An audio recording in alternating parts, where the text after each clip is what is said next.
Alam mo po nag-abroad ka, matutunan mo kung paano maging madamot. Bakit? Kasi alam mo kung paano kitain yung pera sa abroad. Dito rin nagbabago ang ugali ng isang tao.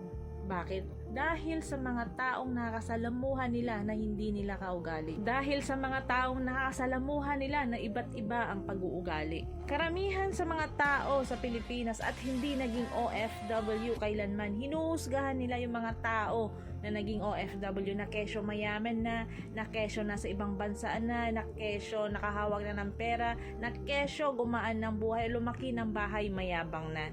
Hinuhusgahan nila agad kung ano yung nakikita nila sa'yo. Hindi nila alam yung buong dahilan at buong kwento kung bakit ka nagkaroon ng ganito. Sa ating mga Pilipino or yung ibang Pilipino, bakit kaya hindi na maalis yung ugali nilang panghusga at inggit? Yung tipong wala naman silang ambag sa buhay mo, wala naman silang naitulong sa'yo, wala naman silang nagawang maganda para sa'yo, pero sila pa yung number one na naninira sa'yo. Sa mga ganitong klaseng tao na wala namang ambag sa buhay mo, na wala namang naitulong sa'yo, na wala namang magandang nagawa para sa'yo, huwag mo silang pansinin. Kung ano yung magandang plano mo sa buhay mo, ipagpatuloy mo lang. Kasi kung magpapa-apekto ka, ikaw rin ang talo. May pangarap ka sa buhay mo, may gusto kang marating sa buhay mo, bakit ka magpapa-apekto sa mga sinasabi nila? Bakit ka magpapa-apekto sa mga ginagawa nila?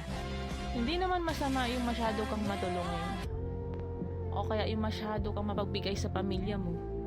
Ang masama doon, yung tulong ka ng tulong, wala na palang natitira para sa'yo. Unahin muna ang sarili bago ang iba. Kung yung mga linyahan nila na sinasabi nila na ang pera mo ay hindi mo madadala sa hukay, sinasabi yan ng mga taong walang pangarap. Sinasabi yan ng mga taong hindi pinaghahandaan ng kinabukasan. Real talk po tayo. Sa mundong ibabaw, kailangan ng pera.